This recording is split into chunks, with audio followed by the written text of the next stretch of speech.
The morning sun cast long shadows across the pristine floors of Atlanta International Airport's private terminal as Dr. Michelle Thompson walked through the sliding glass doors. The click of her heels echoed in the quiet space, mixing with the distant hum of jet engines.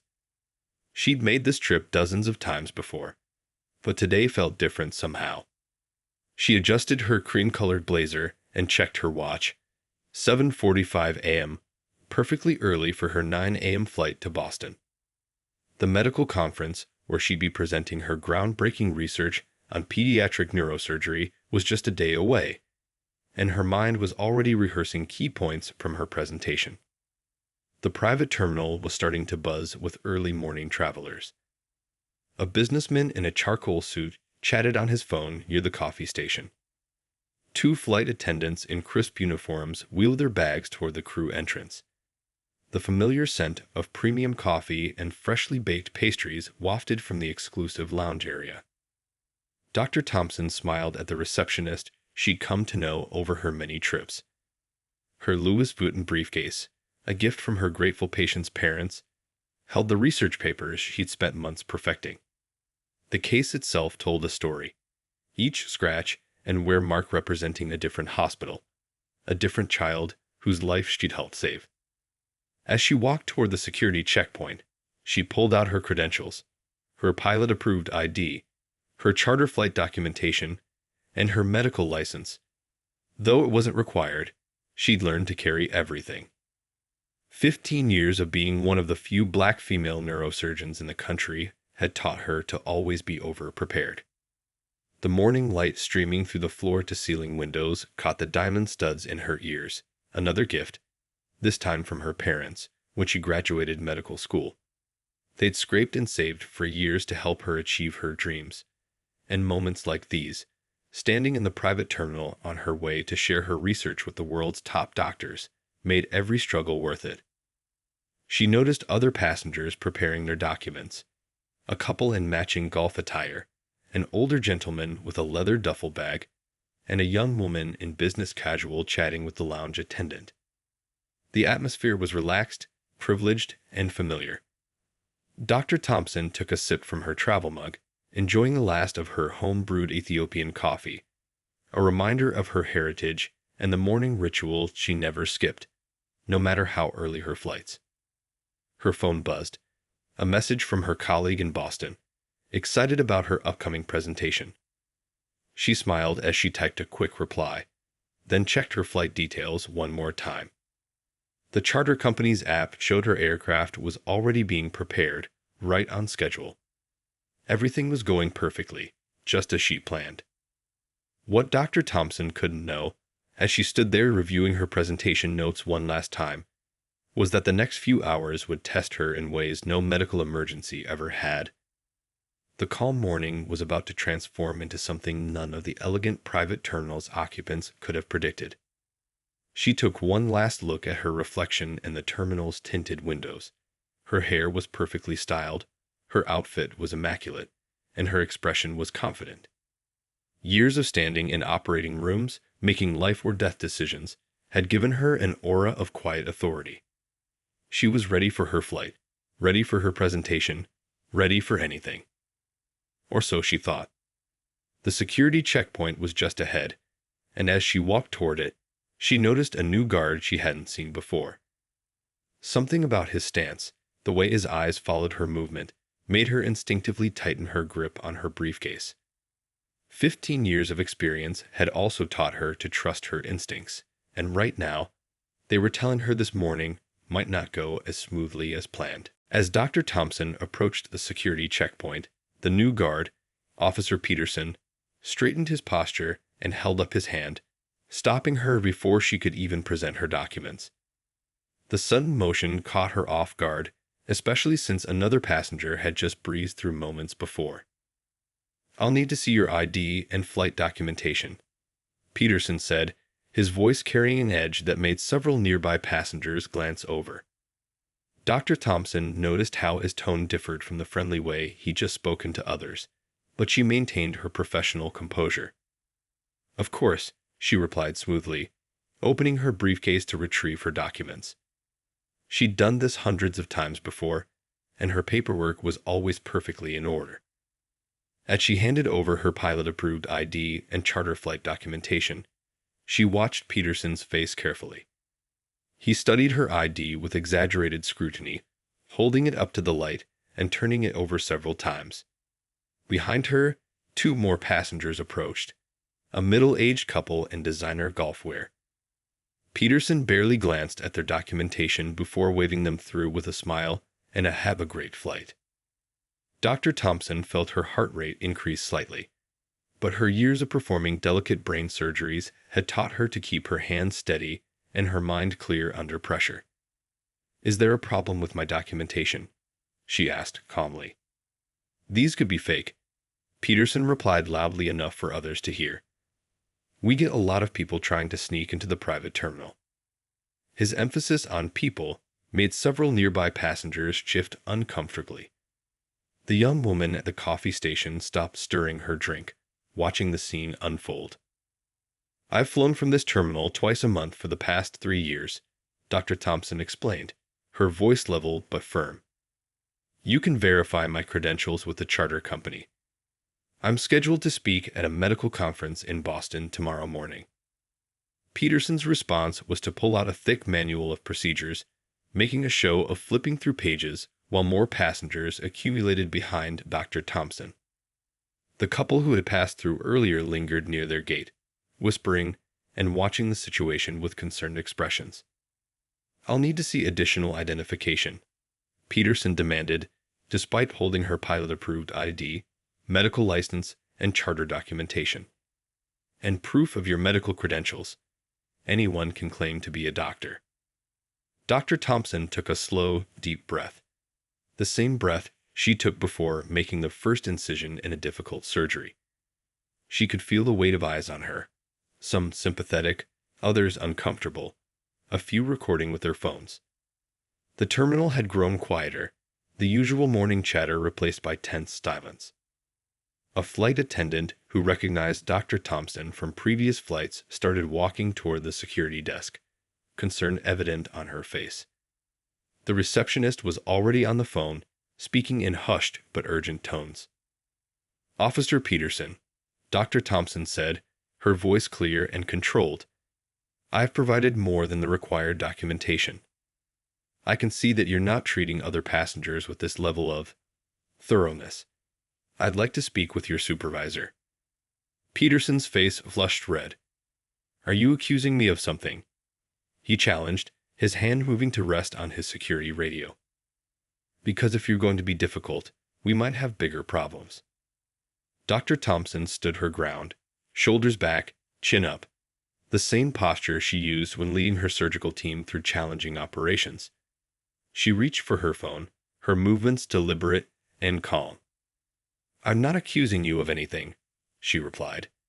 "Your actions are speaking for themselves. And yes, I believe we do have a problem, but not the kind you're suggesting." The tension in the terminal was palpable now. Other passengers had stopped pretending not to watch. Some had their phones out, recording the interaction. The morning sun that had seemed so promising earlier now felt harsh and exposing through the terminal's glass walls, highlighting every detail of this confrontation that nobody had expected, but everyone would remember. The situation at the security checkpoint was reaching a boiling point. Dr. Thompson could feel her heart pounding, but her voice remained steady as she took out her phone and began recording. Her fingers moved swiftly across the screen, sending a quick message to both the charter company and airport security. Years of handling high-pressure situations in the operating room had taught her to stay focused and take decisive action. "I don't give you permission to record me," Peterson snapped, stepping forward aggressively. His badge caught the morning light, and his face had turned an even deeper shade of red. "That's against security protocols." A well-dressed businessman who had been watching the scene unfold stepped forward. "Actually," he said, "I'm an aviation attorney, and there's no such protocol. This is a public space within a private terminal, and recording is perfectly legal." He nodded respectfully to Dr. Thompson, silently letting her know she wasn't alone. More passengers had gathered now, forming a loose circle around the checkpoint. The morning bustle of the private terminal had come to a complete standstill. The coffee shop attendant had stopped making drinks, and the cleaning staff had paused their work. Everyone was watching, waiting, wondering how this would play out. "Look here," Peterson said, his voice rising. "You people always think you can just walk in anywhere you want. This is a private terminal. I need to make sure you actually belong here." His emphasis on certain words made his meaning crystal clear, causing several onlookers to gasp quietly. Dr. Thompson took another steady breath. "Officer Peterson," she said clearly, making sure her phone captured every word, "I'd like you to explain what you mean by you people. I'm also curious why you've let several other passengers through with less documentation than what I've provided. Could you please explain the difference in your screening process?" The flight attendant who had recognized Dr. Thompson earlier was now on her phone, speaking rapidly to someone. The terminal's receptionist had left her desk and was hurrying toward the security office. Through the large windows, Dr. Thompson could see her chartered plane being prepared for takeoff, the ground crew going about their normal routine, unaware of the drama unfolding inside. "I don't have to explain myself to you," Peterson replied, but his voice had lost some of its earlier confidence.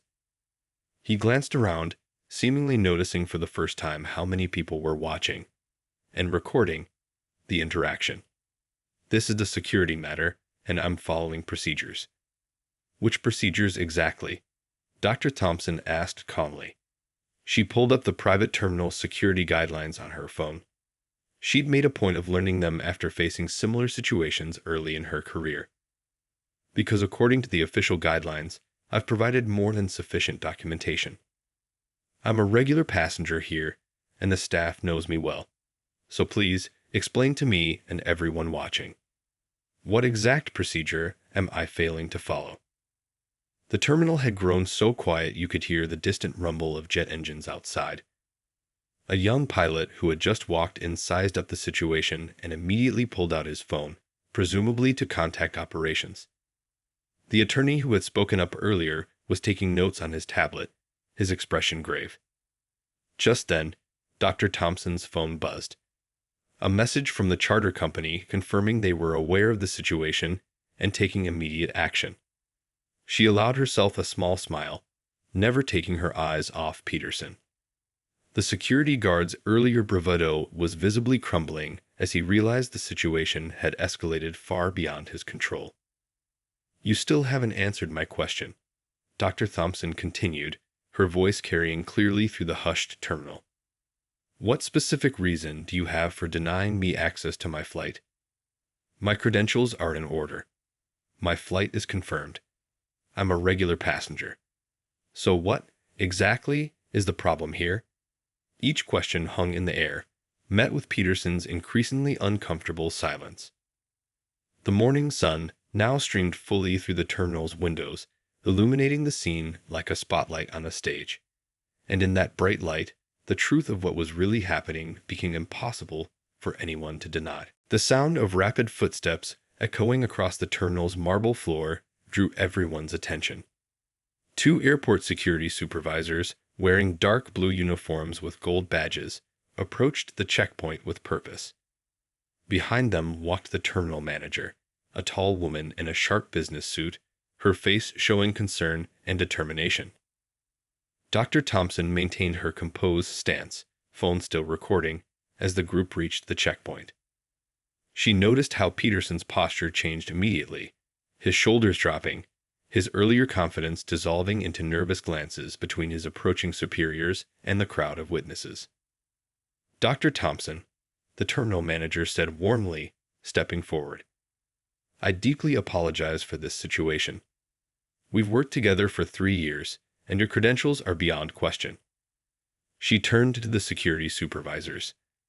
"This is one of our most frequent flyers, heading to Boston to present at a major medical conference." The senior security supervisor, a man with graying hair and stern eyes, turned to Peterson. "Step aside," he ordered quietly but firmly. "We'll discuss this in the office later." Peterson hesitated for a moment, then moved away from his post, his face now pale and sweating. The second supervisor, a woman with a tablet in hand, was already reviewing the security footage from the last 20 minutes. "Dr. Thompson," she said professionally, "would you be willing to provide a statement about what occurred here? We take these incidents very seriously." The crowd of onlookers remained, their phones still recording, but the atmosphere had shifted. The tension was releasing, like air from a balloon, replaced by a sense of justice being served. The attorney who had spoken up earlier approached the supervisors, offering his card and contact information as a witness. "Of course," Dr. Thompson replied to the supervisor. "But first, I need to know I won't miss my flight. I have surgeons and medical students waiting for my presentation in Boston tomorrow morning." Her voice carried the weight of not just her own situation, but of every person who had ever faced similar discrimination. The terminal manager quickly stepped in. "Your flight is ready whenever you are, Dr. Thompson. I've already spoken with the pilots, and they're happy to wait. Would you like to board now, or would you prefer to give your statement first?" The young pilot who had witnessed the scene approached, offering his own perspective. "Dr. Thompson saved my nephew's life last year," he said to the supervisors. "She performed emergency surgery when no one else would take the case. I didn't recognize her earlier because I was focused on the situation, but I'll gladly provide a statement as well." This revelation caused a ripple of murmurs through the crowd. More passengers stepped forward, offering their contact information as witnesses. The flight attendant who had recognized Dr. Thompson was now speaking with the charter company representative who had just arrived, both of them taking notes and shaking their heads. Dr. Thompson looked at her watch. She had time to do this right. "I'll give my statement now," she said firmly. "This needs to be addressed immediately." She turned to the crowd of supporters. "Thank you all for not staying silent. Change happens when people speak up." The terminal's regular buzz of activity slowly resumed as the supervisors led Dr. Thompson to a private office for her statement. The attorney followed, having offered his services pro bono. Through the terminal's windows, the morning sun continued to rise, casting long shadows that were beginning to shorten. Much like how the shadow of discrimination was being brought into the harsh light of day. Peterson was escorted to a different office, his security badge already removed. The other passengers watched him go, some shaking their heads, others talking quietly among themselves about what they'd witnessed. The coffee shop attendant finally returned to making drinks, but now they were being offered free to everyone who had waited and watched. Inside the private office, Dr. Thompson sat across from the security supervisors, her phone now resting on the polished wooden desk between them. The terminal manager had brought her a fresh cup of coffee, the good kind from the first-class lounge, and the atmosphere was professional but supportive. "Please walk us through everything that happened," the female supervisor said, her fingers poised over her tablet.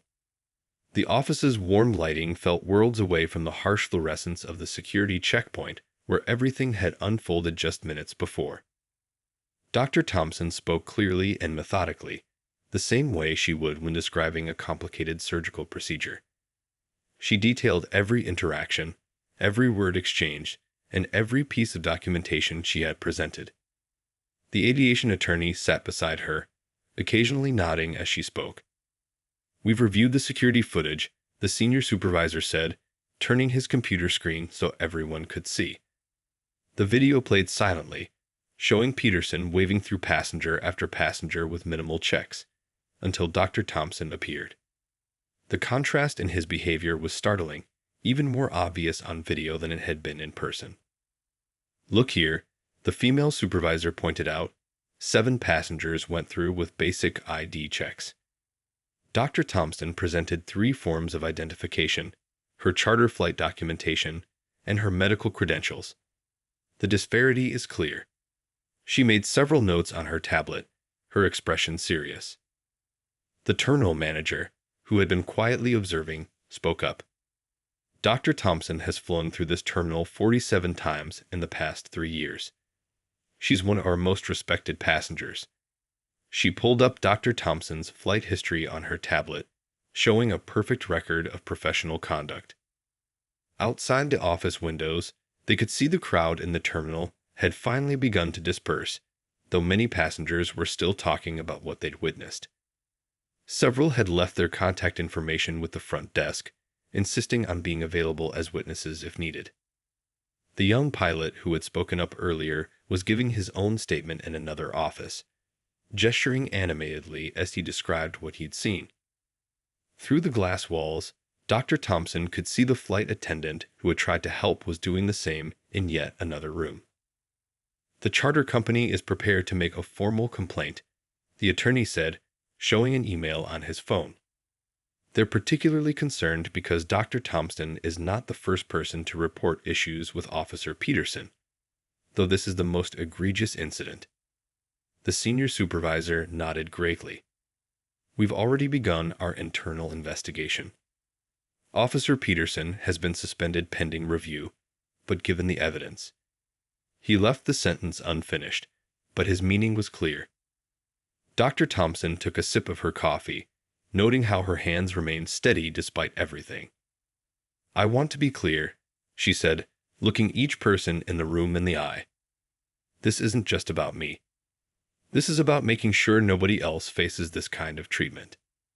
The terminal manager straightened in her chair. We're implementing immediate changes to our security protocols, she announced. Additional training for all staff, new oversight procedures, and a direct reporting system for passengers who experience any form of discrimination. A gentle knock at the door interrupted them. The charter company representative entered, holding what looked like official documents. Dr. Thompson, she said, your flight crew is ready whenever you are. And, she paused, placing the papers on the desk, we'd like to offer you a complimentary membership in our Premium Flyers program, with our sincere apologies for today's experience. The senior supervisor stood up. I believe we have everything we need for now, Dr. Thompson. We'll be in touch for any additional details, but please, don't let us delay your flight to Boston any longer. Those medical students are waiting for their professor. As Dr. Thompson gathered her belongings, she caught her reflection in the office window. She saw the same confident, capable surgeon who had walked into the terminal earlier that morning. But now she also saw someone who had stood her ground and sparked what promised to be real change. The walk to Dr. Thompson's chartered plane felt different now. The terminal manager personally escorted her, carrying her briefcase despite Dr. Thompson's polite protests. Behind them, 2 ground crew members followed with her other bags, treating them with extra care. As they walked across the pristine terminal floor, other passengers who had witnessed the earlier confrontation nodded respectfully or offered encouraging smiles. The coffee shop attendant rushed out with a fresh travel mug of premium coffee. For your flight, Dr. Thompson. Your usual order. Near the terminal exit, the young pilot, whose nephew she had operated on, was waiting. Dr. Thompson, he said, stepping forward. I just wanted to say, what you did today wasn't easy. Standing up like that, staying so professional, it means a lot to a lot of people. His voice carried genuine gratitude and respect. The charter company representative hurried up to join them, holding a tablet. We've upgraded your return flight as well, she explained, falling into step with the group. And the company president would like to speak with you when you have a moment. He's particularly interested in your thoughts on improving our services. Through the floor-to-ceiling windows, Dr. Thompson could see her plane waiting on the tarmac, its white exterior gleaming in the late morning sun. The flight crew stood at attention at the bottom of the stairs, their posture professional, but their expressions warm and welcoming. Your presentation materials have already been carefully stored on board, the terminal manager said as they approached the exit. And we've arranged for priority handling in Boston. They'll have a car waiting for you on the tarmac. Dr. Thompson paused at the door, turning to address the small group that had gathered to see her off. Thank you all, she said, her voice carrying the same steady confidence she used in her operating room. But please make sure the changes we discussed actually happen. That's more important than any upgrade or special treatment. The terminal manager nodded solemnly. We've already scheduled a staff meeting for this afternoon. By the time you return from Boston, you'll see changes in place. She handed Dr. Thompson a business card with her personal cell number written on the back. Please call me directly if you ever encounter any issues in the future. As they stepped out onto the tarmac, the morning air was crisp and clear. The sound of distant jet engines mixed with closer conversations as ground crew members went about their duties. Dr. Thompson could see her reflection in the plane's polished surface. She looked exactly as she had when she'd arrived earlier, but something had definitely changed. The flight crew greeted her with warm professionalism. The captain, a veteran pilot with silver hair, stepped forward. Dr. Thompson, we've actually adjusted our flight path to avoid some weather. Should get you into Boston even earlier than planned. Plenty of time to prepare for your presentation. As she climbed the stairs to the plane, Dr. Thompson thought about the medical students waiting in Boston, about the research she was going to present, about the lives she hoped to improve through her work. The morning's confrontation hadn't changed her goals or her determination. If anything, it had strengthened them. Inside the plane, everything was immaculate. A fresh newspaper lay on her favorite seat, along with a handwritten note of apology from the charter company's president. The flight attendant, already familiar with her preferences, had prepared her usual in-flight workspace with extra care. Looking out the window, Dr. Thompson could see the terminal where everything had happened. The morning sun now hit it at a different angle, making the windows glint like mirrors. She thought about all the people inside who had stood up, spoken out, and refused to look away. Change didn't just happen on its own. It happened when people chose to make it happen. The morning's events took on a life of their own while Dr. Thompson was still in the air. By the time her plane reached cruising altitude, videos of the incident had already started circulating on social media. The clear professionalism she'd shown in the face of discrimination struck a chord with people across the country. During her flight, Dr. Thompson focused on reviewing her presentation notes, trying to keep her mind on the medical conference ahead. But her phone, now connected to the plane's Wi-Fi, kept buzzing with notifications. The charter company had released a public statement, taking immediate responsibility and announcing sweeping changes to their training protocols. Would you like to see some of the responses? The flight attendant asked gently, holding up a tablet. The support is overwhelming. She showed Dr. Thompson a feed of posts from other medical professionals, pilots, and frequent flyers, all sharing their own stories and praising her composed response to the situation. The aviation attorney who had witnessed the incident had written a detailed LinkedIn post about what he observed. His professional analysis of the situation and call for industry-wide changes was already being shared by airline executives and corporate leaders across the country. Dr. Thompson, the captain's voice came over the intercom. Boston Air Traffic Control just asked me to pass along a message. Apparently, they've seen the video too. They're giving us priority landing clearance. There was a note of respect in his voice that went beyond usual professional courtesy. Looking out the window at the clouds below, Dr. Thompson thought about the young medical students she mentored. She'd always taught them that being a good doctor meant standing up for what was right, even in difficult situations. Now she had a new story to share with them, one that went beyond the operating room. The charter company's president had sent another message during the flight. They weren't just updating their training. They were creating a new position for a director of diversity and inclusion in aviation, and they wanted her input on the role. Other private aviation companies were already reaching out, asking about implementing similar changes. As the plane began its descent into Boston, Dr. Thompson received an email from a major medical journal. They wanted her to write an article about her experiences as a prominent surgeon dealing with discrimination in professional spaces. The editor noted that her story could help change perspectives across multiple industries. The flight attendant approached with a fresh cup of coffee. "You know," she said quietly, "I've been flying this route for 12 years. What you did today, It's going to make a difference for so many people." She paused, then added, "My daughter wants to be a doctor. Now I'm going to tell her about you." Through the plane's window, Dr. Thompson could see Boston's skyline coming into view. The morning sunlight reflected off the tall buildings, creating a golden glow that seemed fitting for the moment. Her phone buzzed again. The medical conference organizers wanted to add a last-minute panel discussion about inclusivity in healthcare, with her as the keynote speaker. The security supervisor from Atlanta sent a brief update. Peterson had been formally terminated, and the airport was implementing mandatory monthly training sessions for all security personnel. They wanted to use the incident as a teaching moment, an example of what not to do and why. As the plane touched down smoothly on Boston's runway, Dr. Thompson thought about how a single morning could create such ripples of change.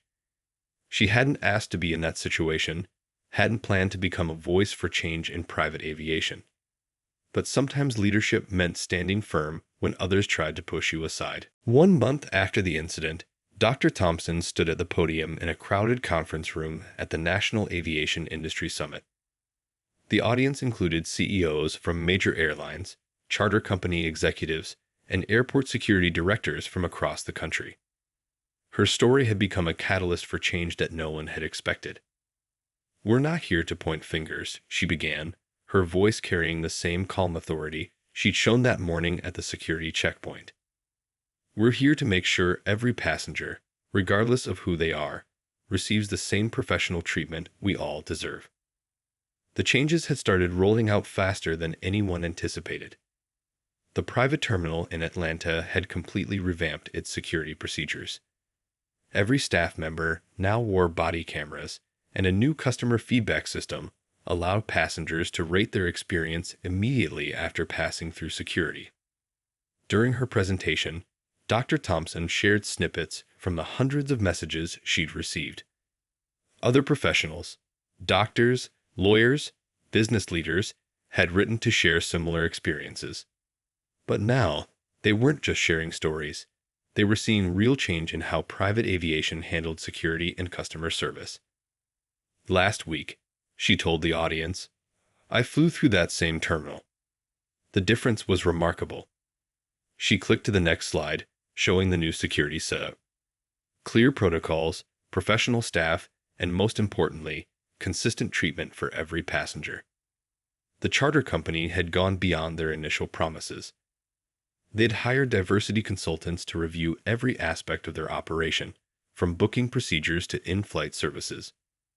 Other companies were following suit, recognizing that change wasn't just the right thing to do, it was good business. In the audience, the young pilot, whose nephew she'd operated on, sat with his colleagues. He'd been promoted to lead a new training program focused on creating an inclusive environment in private aviation. His personal story about Dr. Thompson saving his nephew's life had become part of the training materials. But the most significant change, Dr. Thompson continued, switching to her final slide, isn't in our procedures or policies.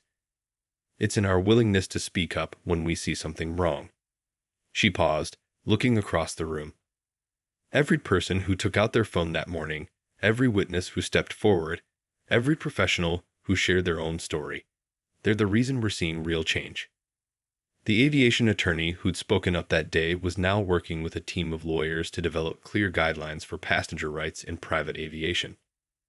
They'd created a simple handbook that was being distributed at private terminals across the country. After her speech, as executives lined up to speak with her, Dr. Thompson checked her phone. There was a message from one of her medical students. "Just booked my first private charter flight for a conference next month." The booking agent mentioned all their new inclusion policies. "Thank you for paving the way, Dr. Thompson." The terminal manager from that morning had been promoted too. She now led a task force on modernizing security procedures across all private aviation facilities in the Southeast. Her team's first project, creating a standardized training program that emphasized respect, professionalism, and equal treatment. "Your story changed things," a senior airline executive told her after the presentation. "But it's your approach, Staying professional, documenting everything, following up for real change. That's what's making these changes stick. Looking out at the Atlanta skyline from the conference center's windows, Dr. Thompson thought about how far things had come in just a month. The incident could have been just another story of discrimination, filed away and forgotten. Instead, it had become a turning point, a moment when an entire industry looked at itself and decided to do better. 6 months after the incident, Dr. Thompson stood in the same private terminal where everything had started. The space looked different now, not just in its physical layout, but in its entire atmosphere. New signs clearly displayed passenger rights and security procedures. The staff moved with the professional confidence that came from proper training and clear guidelines. Today was special. The terminal was hosting an open house for young students interested in aviation careers. Dr. Thompson had been asked to be the keynote speaker, sharing her story with a new generation of future pilots, flight attendants, and aviation professionals. When I walked through these doors 6 months ago, she told the eager faces before her, I didn't know I would become part of changing how private aviation works. I was just trying to catch a flight to give a medical presentation. Her words drew knowing smiles from the staff members who had been there that day. The changes had spread far beyond this one terminal. Private aviation companies across the country had adopted the new training programs and security protocols. The handbook created after the incident had become an industry standard, translated into multiple languages, and used in terminals worldwide. A young student raised her hand. Did you know you were making history that day? She asked, her eyes bright with curiosity. Dr. Thompson smiled, remembering how she'd felt that morning. No, she answered honestly. I was just standing up for what was right. Sometimes that's all it takes to start something bigger than yourself. The terminal's new security team demonstrated their updated procedures, showing how they maintained both safety and respect. Every officer wore a badge with their name and a small camera, not because they needed constant monitoring, but because transparency had become a point of pride. The charter company had seen unexpected benefits from their changes. Their customer satisfaction ratings had soared, and they'd gained a reputation as industry leaders in professional service. Other companies regularly sent staff to learn from their example. The best part, Dr. Thompson told the students, is seeing how one moment of standing up for what's right created waves of positive change. She gestured to the terminal around them. Every person who walks through these doors now knows they'll be treated with respect and dignity. That's what real progress looks like. The young pilot who had witnessed the original incident was now a regular speaker at aviation schools, sharing the story as part of his lessons on professional ethics. His nephew, fully recovered thanks to Dr. Thompson's surgery, often came along to add his own perspective on the importance of standing up for others. After her speech, as the students gathered around to ask questions, Dr. Thompson noticed something remarkable. The terminal staff included people from all backgrounds now, each one carrying themselves with professional pride. The change wasn't just in policies, it was in the culture itself. You know what's really amazing? The terminal manager said, joining her at the window. We're not the exception anymore. We're becoming the standard. Other terminals look to us as an example of how things should be done. Looking out at the planes on the tarmac, Dr. Thompson thought about all the passengers who would never know about that morning 6 months ago. They wouldn't know about the confrontation, the videos, or the changes that followed. They would simply experience what should have been there all along, professional, respectful service regardless of who they were. That's how you know real change has happened, she told the students gathered around her. When doing the right thing becomes so normal that people don't even think about it anymore. When respect and dignity aren't special treatments, they're just how we treat everyone.